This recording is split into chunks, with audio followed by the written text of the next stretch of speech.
So good afternoon, and thank you all for joining this community forum this afternoon. My name is Jonathan King. I'm the Vice President of Cambridge Residents Alliance, and I chaired the program committee for this event, which included Stephen Nutter and Arbor Berkowitz and Shelley Riemann. Before we begin our session, I want to note that this morning was the Cambridge Memorial for a beloved Cambridge resident, Bob Moses, fearless leader of the Mississippi Voter Registration Project in the early 60s, organizer of Mississippi Freedom Summer, key to the formation of the Mississippi Freedom Delegation that galvanized the 1964 Democratic National Convention.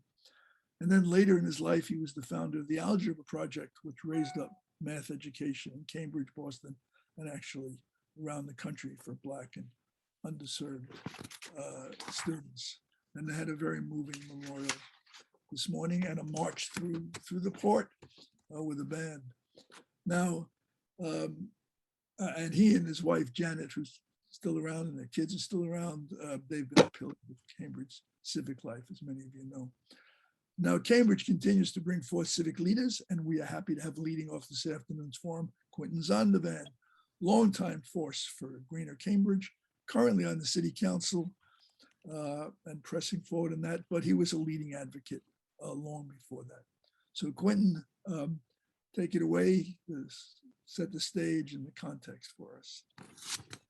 Thanks so much, Jonathan. And as you mentioned, Bob Moses, I was there all morning and into the early afternoon, hence the tie. I didn't have time to change because I actually wanted to stop by the Miyawaki Forest planting as well. So I made a quick drive by and managed to plant a tree. But really super happy to be with you all today. Thank you for hosting this forum. Open space is a really important aspect of our community.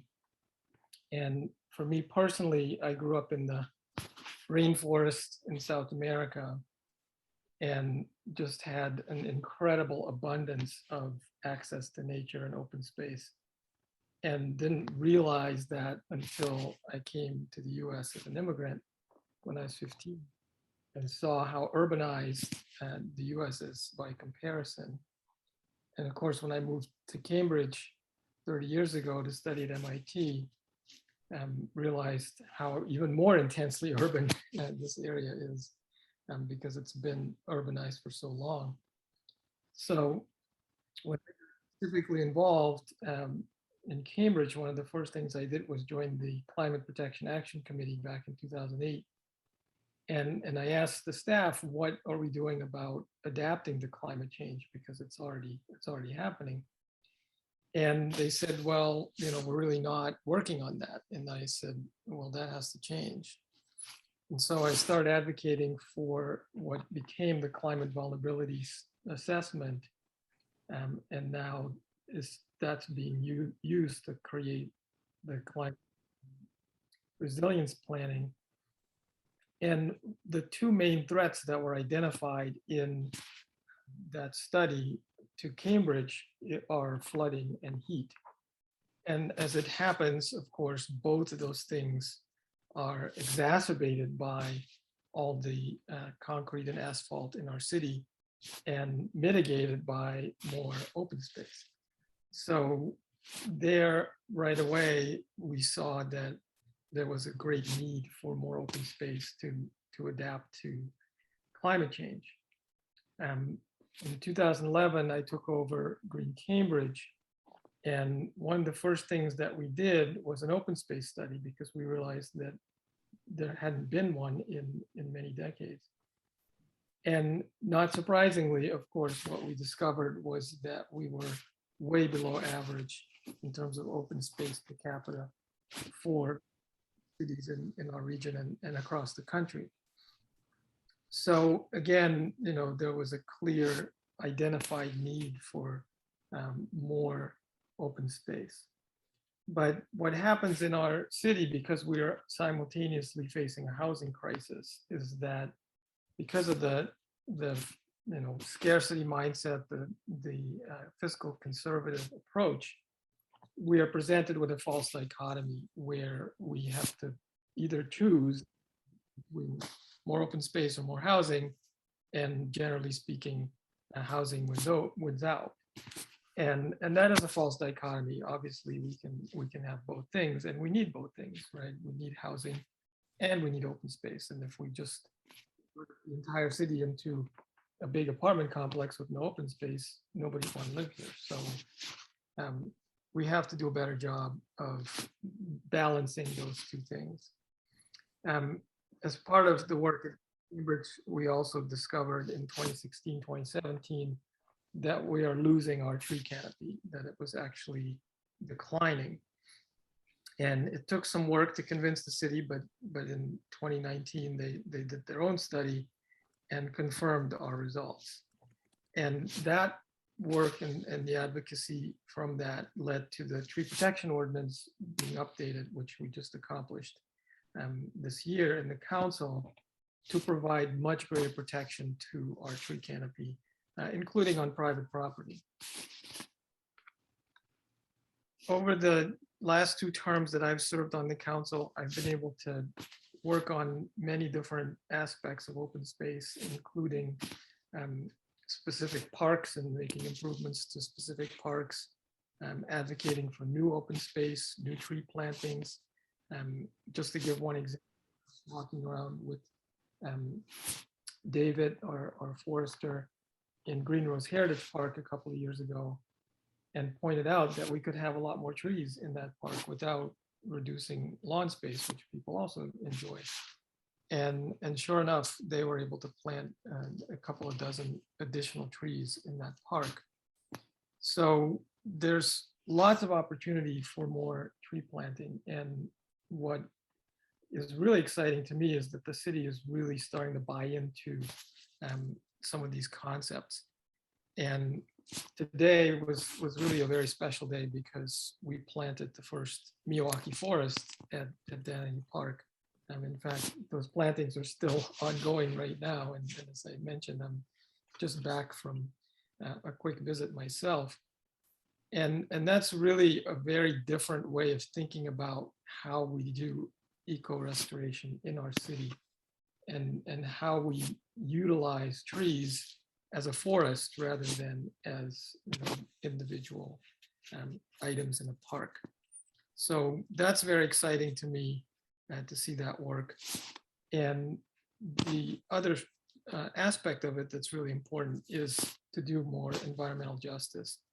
And one project that I think is heading in that direction is the work being done around Jerry's Pond and with IQHQ, where we're really focusing on areas where we have low-income minority communities who have been historically denied access to open space and to tree canopy protection. So I think we're really heading in the right direction, but we still have a very, very long way to go. And this is a really great forum to explore some of those opportunities. The city is creating a couple of new parks here in the eastern part, which I'm excited about. And they're incorporating some of these ideas around creating mini forests in those parks as well. And a lot of the progress that we've made over the last 4 or 5 years, I have to say, is really credit to Stephen Nutter. I met Stephen about 4 years ago when I was running for city council the first time and looking to hire our first executive director at Green Cambridge. And I had done I won't say nationwide, but region-wide search. We had evaluated, I think about 9 or 10 candidates, and they were all almost right, but there was just something that was missing. And then I met Stephen, and he was just perfect. So we hired him, and he's been, just tremendous in expanding our open space our ecological restoration, our urban agriculture, our wildlife education programming through the city, and really building out this organization, Green Cambridge, that I'm proud to still serve on the board of. And so with that, I will hand the microphone to Stephen Nutter. Thanks, Quentin. I'm blushing so much. There's so many people in this community who are so passionate and so committed and spend so much of their own time on all this work. I'm just really honored to be part of this community, my adopted community. Transparency, I live in Somerville, so but it's just it's a great community to be in. I put a link or an image that I took this morning from the Milwaukee forest planting. I think it really, the biodiversity for a livable climate, really spearheaded all that work, and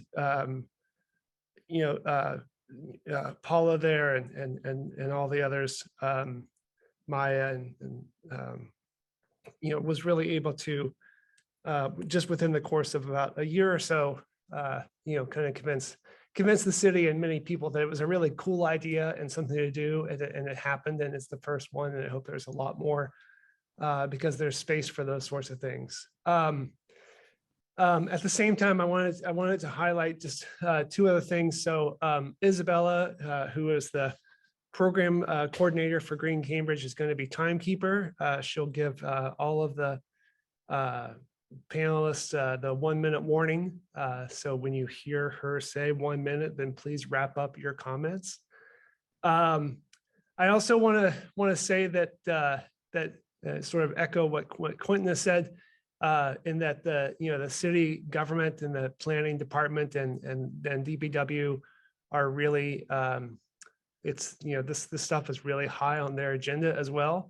And planning, the community development department is going to be kicking off their open space planning, which is a thing that happens periodically for all municipalities in the state. But prior to that kicking off, there is a survey that I hope you all take and share. It's cambridgema.gov/open space survey, and I'm going to put the link in the chat for that. And it's just a survey of what you value in open space. And I know because you're all here, you definitely show those things. So with that, I want to get this started and introduce the first panel, which is the one that I'll be talking with here. It's a really amazing group of folks. So from the Charles River Watershed Association, the executive director, Emily Norton, is here. She's also a city councilor in Newton, which is before Green Cambridge was Green Cambridge. There was Green Decade Cambridge, and there was Green Decade Newton. So that's way back before me, but Newton and Cambridge have always been sister cities to some degree. Ken Carson, who's on the board of the magazine Beach Partners, who have given us a completely renovated magazine beach and buildings and grounds there that are just amazing. Be talking about magazine beach resources. Christopher Cassa from the Memorial Drive Alliance and a lecturer at MIT is going to be talking about Memorial Drive and what it could be instead of a highway, and what some advocates have been hoping for and pushing for. And then Mike Connolly is here, a state representative that you probably all know. He was also previously a board member of Green Cambridge and remains connected to the organization, talking about integrating state, regional, and city resources. So thank you, panelists, for coming, and we'll start with Emily. You have 6 minutes or so. You don't have, that's a that's a maximum. It's not a goal. You can talk to however long it feels necessary. So thanks. Well, wonderful, Stephen, and thank you so much. And feel free to cut me off because I did not time myself and I could talk about the Charles all day. First, I just want to thank you all for inviting me. Thank you, Jonathan, and all the organizers, including Green Cambridge and the Cambridge Residents Alliance. I see many friends on here, so I'm sorry that we're not in person, but hopefully we can do that again soon. I like to start out just by recognizing that the Charles River Watershed, which stretches from Hopkinton north to Boston, sort of a rare occurrence of a river that flows north, is the traditional home of the Massachusetts, Nipmuc, and Wampanoag tribes, and they are still caretakers of these lands today. Has anyone, I'll see if anyone, if I can see you raising your hands, has anyone ever heard of the Natural Valley Storage Area? Usually people have not, and I never had, even though I grew up in Newton, until I started at CRWA about 3 years ago. So the Natural Valley Storage Area is, basically was created after Hurricane Connie and Diane in the 1950s, which decimated the eastern seaboard. Still the most damage of any set of hurricanes in the East Coast since that time. Those names have actually been retired as hurricanes. It caused so much flooding that the Army Corps came in and they were like, oh, we got to do something to prevent flooding in the future. We're going to build more dams and levees. And my predecessor by two, Rita Barron, who some of you might have known, worked to persuade the Army Corps to instead set aside natural land. And so if you drive around in Medfield and Hopkinton and Millis and actually 16 communities, what the Army Corps did instead was they purchased land. They purchased over 8,000 acres of still undeveloped land. It's not contiguous. And this acts as a sponge during storms and holds in water so that it can be held in during storms and released slowly over days rather than rushing down the Charles. So this has been keeping, this investment starting in the 1970s has been keeping lower Charles communities safer ever since, including Cambridge. It's a nature-based solution that none of us have ever heard of. So that's a little bit of foreshadowing. So I am guessing there are people in the Zoom here who remember when the Charles was a lot dirtier than it is today. Certainly I remember that from, yes, I see people nodding. And that's because for 400 years, we basically treated the Charles as a dump and energy source, not something of value in itself. It was dammed, it was diverted, dumped in and degraded. The history of the Charles River, which I can talk about another time, is truly, I think, inspirational. And it makes me think of a quote by Mahatma Gandhi, who said, when the people lead, the leaders will follow, which is exactly what happened. If you read the history of the Charles River cleanup, legislators, no offense to the legislators on here, but you heard I am one also, they just punted for decades. It really took litigation to lead to the cleanup. And I know you've probably heard the quote that failure is an orphan, but success has many fathers or mothers or guardians. And it did have a lot of, the success had many parents in the form of Conservation Law Foundation, US EPA, MWRA, cities and towns, including Cambridge and including CRWA, not giving up on the Charles. So in terms of what we're doing today, the biggest threat to the Charles today is stormwater runoff.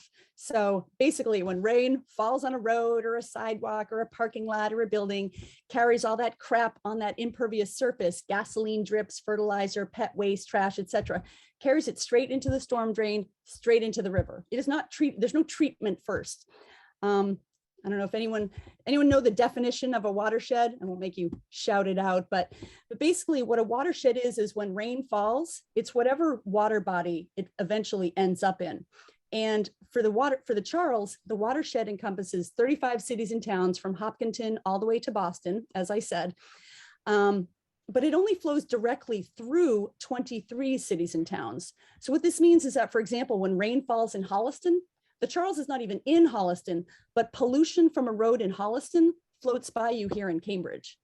So stormwater pollution has all kinds of bad impacts on the Charles, including cyanobacteria blooms. I'm sure you're familiar with this. This year, we actually haven't had one, but we have every year for many years prior. And unfortunately, we probably will again. Very toxic. That's when CRWA flies our red flag saying, stay out of the water. And stormwater runoff also causes the growth of invasive plants, which deplete oxygen, crowd out native species, and so forth. Because stormwater pollution is so related to impervious surface, we really see that more developed areas have poorer water quality. And we see this in our annual report card. Down in the lower basin near you all, the grades that we give every year with US EPA tend to go from B to B minus, whereas in the upper watershed this past year, it was all A's and A minuses. The worst grade was in the Muddy River, D minus in Boston and Brookline. So what are we doing about it? We work with cities and towns, including Cambridge, to promote nature-based solutions, such as the Natural Valley Storage Area, that are actually nature or replicate natural systems, bioswales, rain gardens, permeable pavers. These solutions not only improve water quality in the Charles, but they also build climate resilience by protecting against flooding, preventing heat, extreme heat, island impacts, and so forth. You know what I'll do? I'll leave it at that, and we can have much more. We can get into it more in the Q&A. I'll just end with CRWA has been here since 1965. We're going to continue to be here, and we've been here and we've made incredible progress for the Charles because of people just like you who care a whole awful lot, in the words of the Lorax. Thank you. Thank you so much, Emily. That is so important, and I think sets up, everything else, especially being in the basin here, that we're dealing with the whole regional system. Ken Carson, would you like to talk about what's happening at Magazine Beach? So sort of down to one little beautiful strip along the Charles from the whole Charles watershed.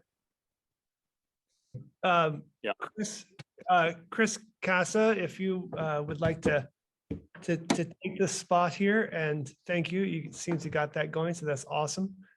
Go ahead and take it away and tell us about Memorial Drive. Thank you so much for the invitation, Stephen and Jonathan, for hosting, and everybody else who organized.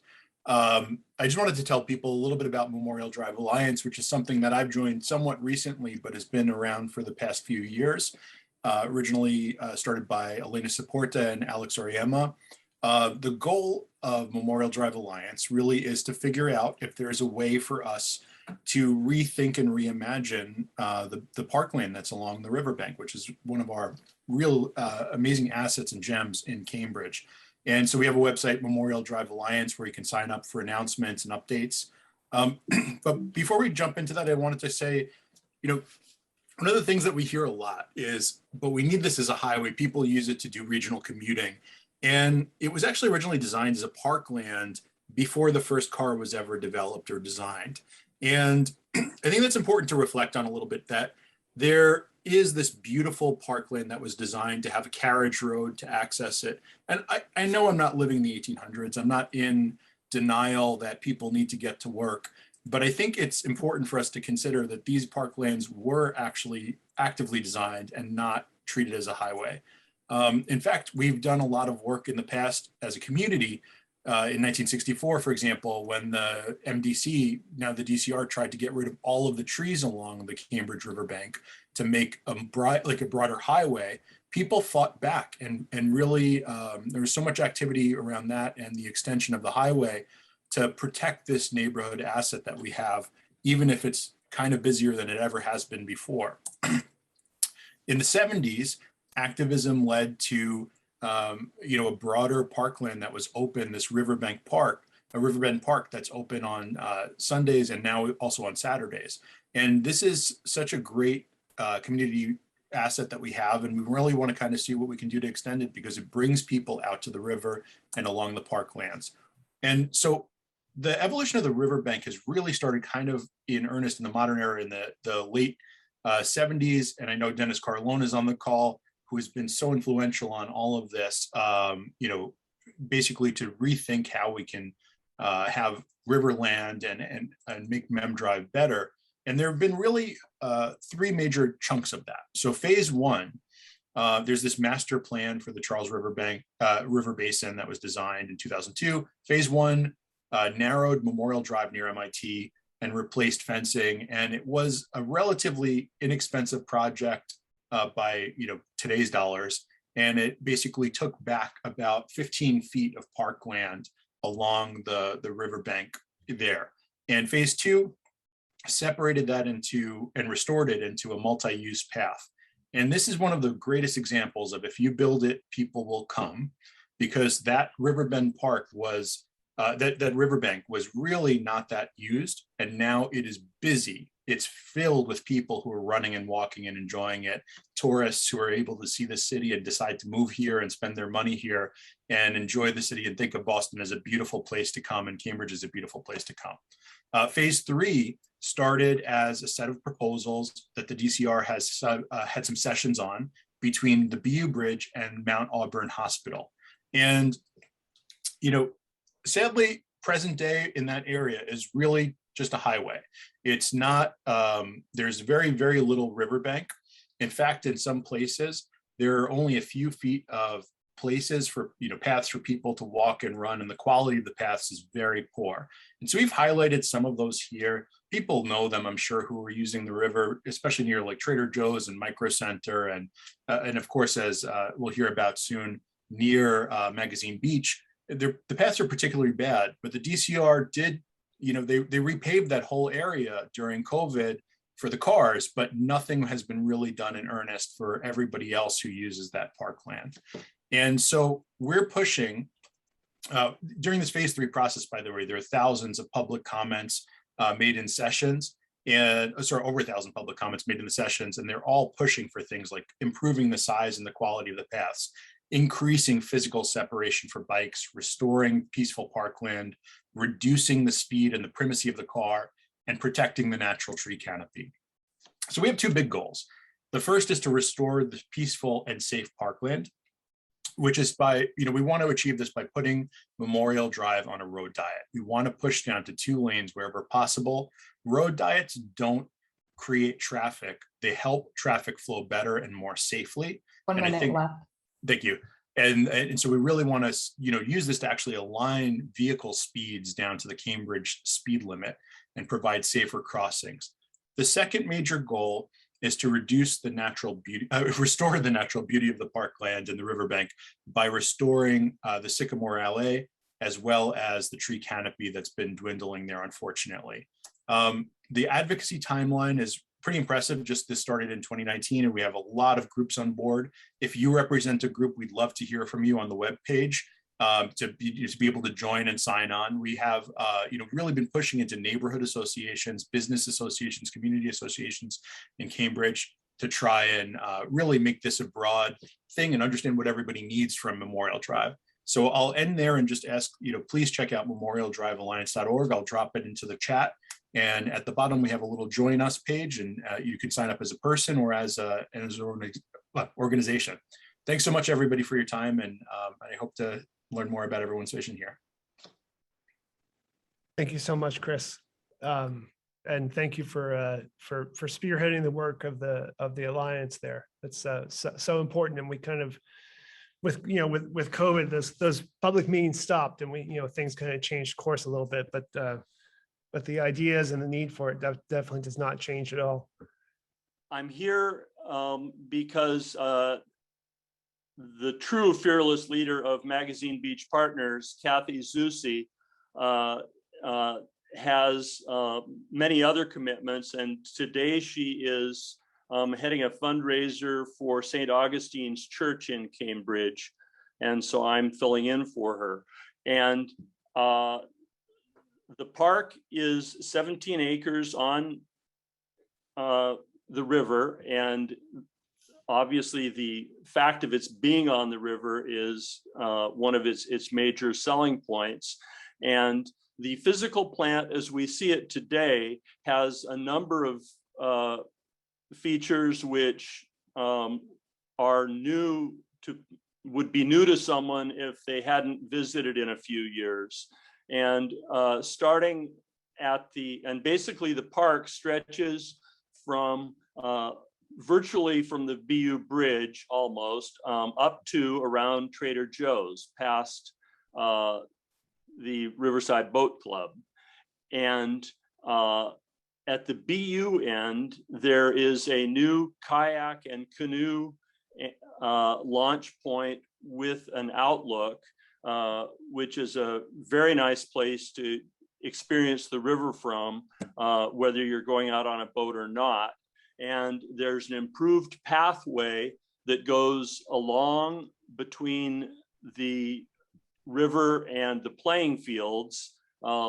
First one there is the ball field where my son played with Aaron King under the coaching skill of my wife. And then they're beyond the playing fields, heading up to the sort of the centerpiece of Magazine Beach, which is the literal magazine, the powder magazine, the impressive granite structure there, which I'll talk about in a minute, is a large area that is excellent for picnics, and there are many family parties there. And there's also room for performances as well. And just beyond that, next to the swimming pool is a brand new, couple years now, spray deck, which replaces a nasty old wading pool, which had been broken for about 20 years. And about the powder magazine is a historic structure. In the very early 1800s, it was used literally to store gunpowder, both for civic use and also for military use. And it was isolated there so the whole city wouldn't blow up. And it is now just on the cusp of being occupied for the first time in really forever for any use other than as a powder magazine. And the contract has been won by Mass Audubon, and we're very excited about that. And they've been an excellent partner in many other regards. And there's a large new patio all the way around the powder magazine, which will facilitate many different kinds of events and also uses by the occupant of the powder magazine. And it has been re-landscaped and with new granite benching all the way around. It's a superb place to go enjoy views of the river, looking at the cruise or looking at a sunset. And further around the pool, right now there is an extremely sorry sunken parking lot between the pool and the river. And our last big push for the major improvements of the area is to remove the majority of that parking lot, regrade the land to a gently sloped lawn from landscaping to be installed around the pool down to the river's edge. And there will be a dock out onto the river, much like one of the ones on the Esplanade, and another outlook as well. Again, just to enable people to really 1 minute enjoy left. the river.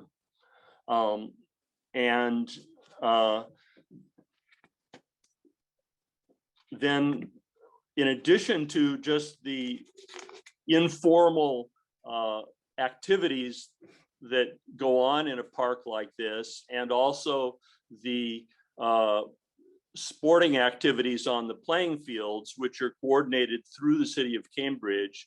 I should say this is an unusual situation where the city of Cambridge plays a very active role, even though it's formally Department of Conservation and Recreation land. And we have encouraged that, and they have, the city of Cambridge has been incredibly supportive, both in terms of maintenance and upkeep, and also financial support for the renovation of the powder magazine and many other improvements. And there are also programs at Magazine Beach that engage the participation of community members, both from around Cambridge and also from greater Boston area as well.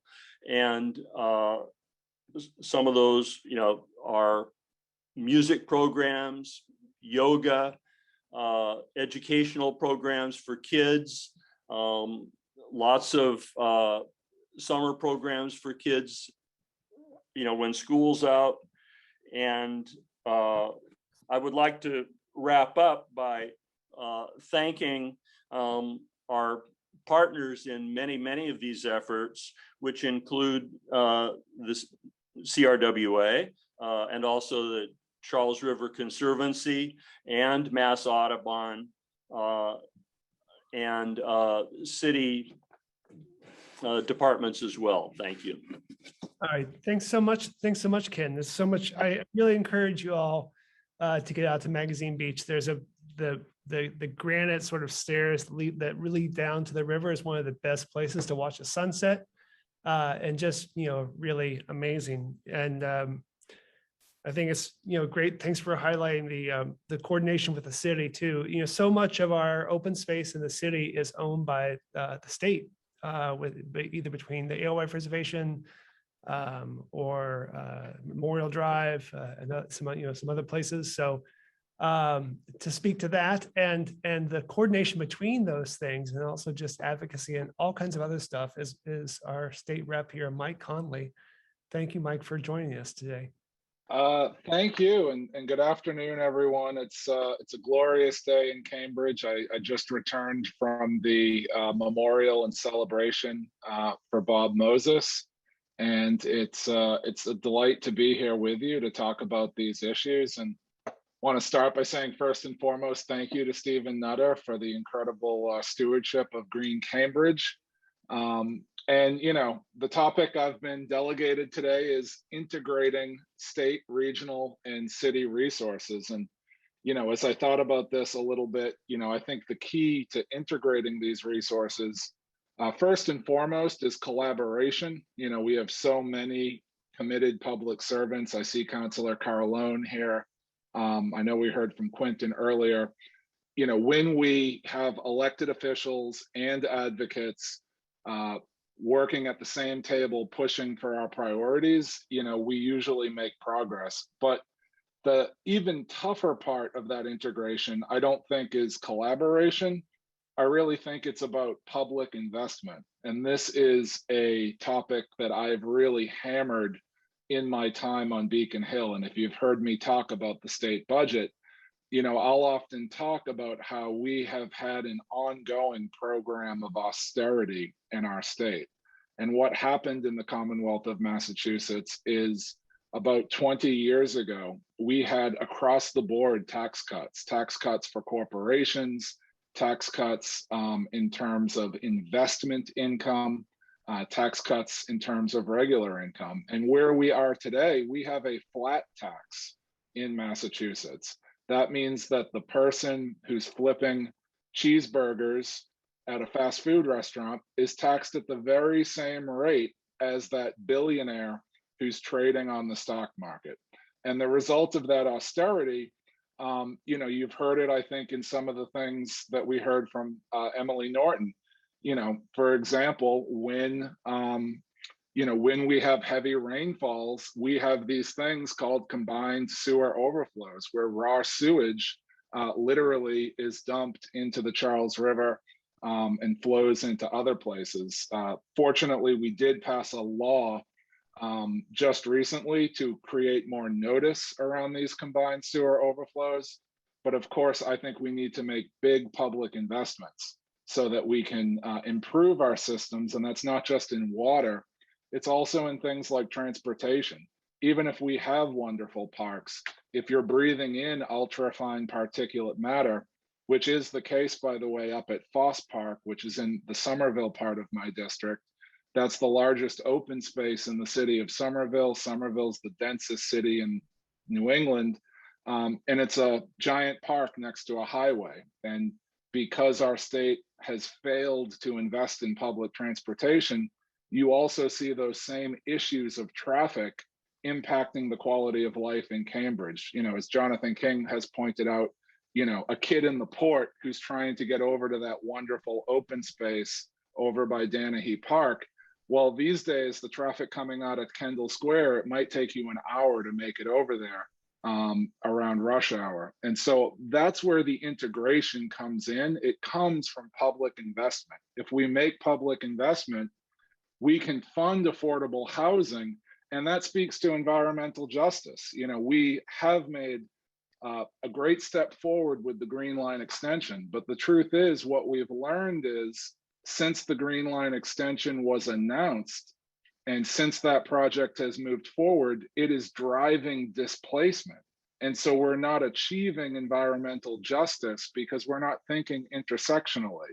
So a community that's deprived of open space, a community that's deprived of public transit, when they get those amenities, then the rents go up and the people who were deprived are displaced.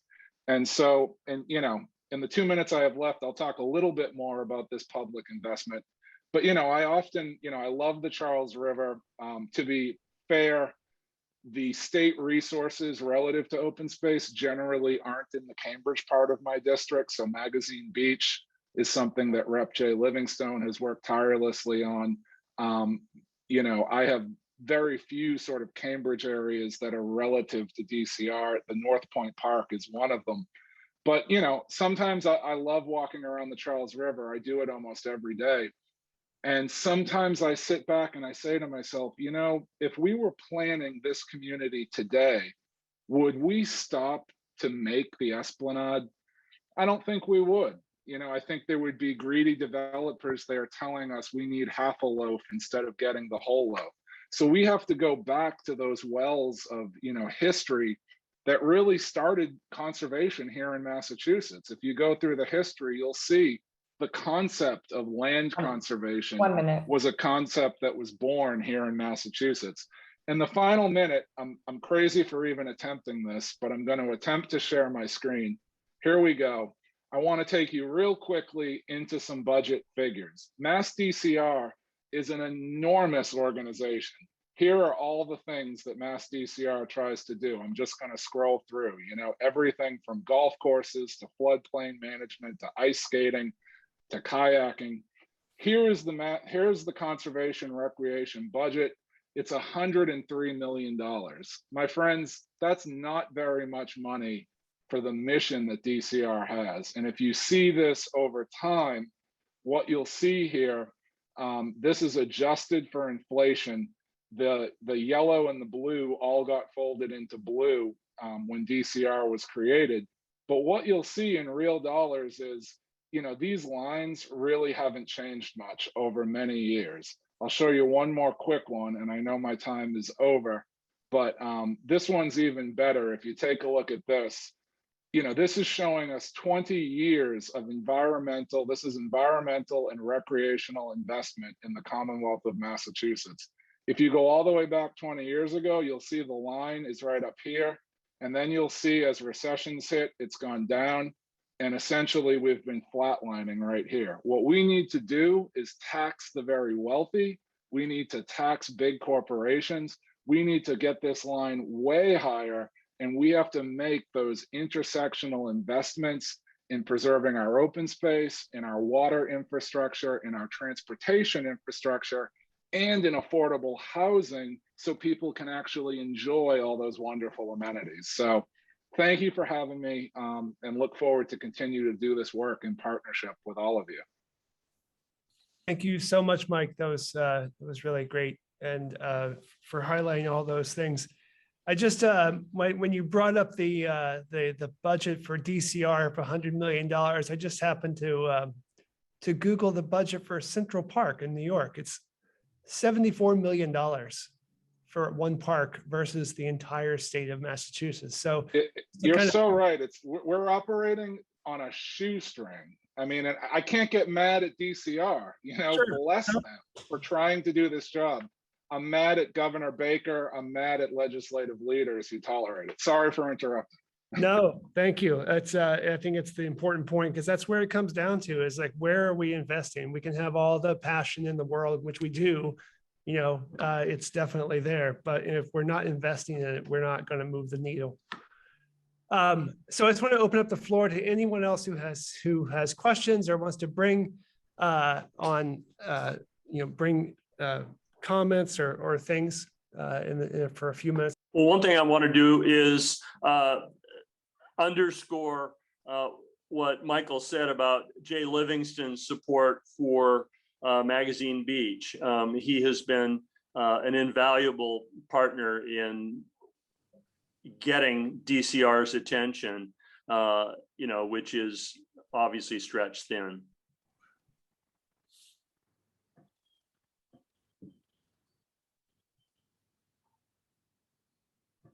Yeah, we had.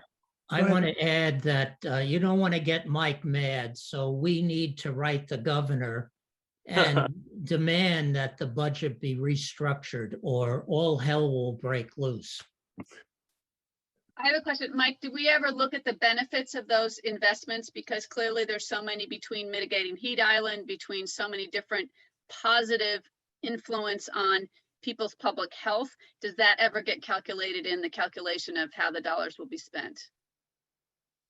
I think it does among people who advocate, but we're stuck in a bad situation. There's two big opportunities next year. The fair share amendment will be on the ballot. That's an opportunity to tax $1 million incomes, annual $1 million incomes. That would have been on the ballot 4 years ago, but large corporations, including the Massachusetts High Technology Council, they went to court, threw it off the ballot. That deprived us of $10 billion over the last 5 years. And there'll also be a governor's race. So, don't forget, Charlie Baker is the guy who vetoed our climate bill just this past year. We had the 250 roadmap bill, he vetoed it. And then when we were about to override the veto, he finally came around. But great point, Patty. Thank you. Thanks. Suzanne, you raised your hand. Yes, thank you. And thank you for this great set of issues. I have a couple on Memorial Drive. And first of all, I want to thank the counselors and everybody else for just pulling teeth to get Memorial Drive open longer than it has been. I've been at those meetings and it's been really a hard row to hoe.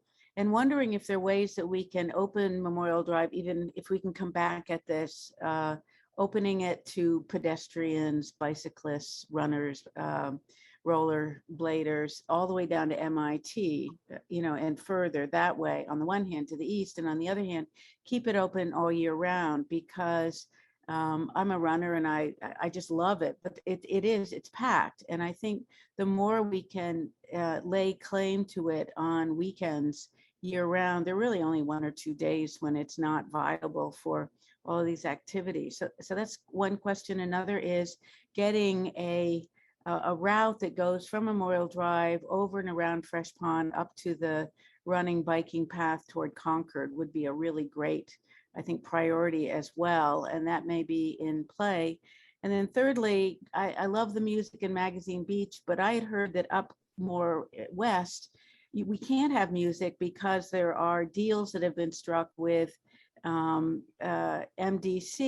about no music. And I don't know if it's because we've got houses along the river up here that there's opposition or whatever, but I'm admiring and in awe of the great work on Magazine Beach, and want to steal a tiny piece of it if we can for other parts of along the Charles River. It's one of our greatest assets. Thanks. Hi. Comparing Magazine Beach to Memorial Drive usage, Cambridge is a very wealthy city, and the DCR is responsible for providing its services across the Commonwealth. So I think Magazine Beach is great, but it's an example of where a wealthy city can fund something it wants on state property. And I remember when Memorial Drive was first closed on Sundays when I was a small boy. I think that's a great thing too.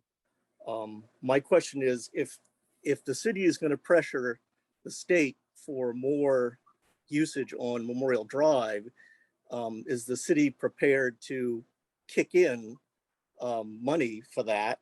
I think we have the money. And then, how do we mitigate the fact that it sort of becomes an environmental justice thing where a city that can afford to contribute to the state for to get things at once, whereas a poorer municipality maybe can't? I'd be happy to respond to that. The city is willing to work. I was going to save this to the end. The city is willing to work with the state on any improvements as long as there's a negotiation of having our own citizens have some ability to use the space on a scheduled time. And the state has responded. Magazine Beach is a major victory for the neighborhood and the city in getting that. As far as closing the road, the highway people at the state were against it. And that's why we've not been able to expand it. It's not the park people, it's the highway people. Well, was there any pushback on the fact that it's DCR staff that has to put up the barriers and take down the barriers, and that comes out of their budget, I'm assuming? City, we would pay for that. That's not the issue.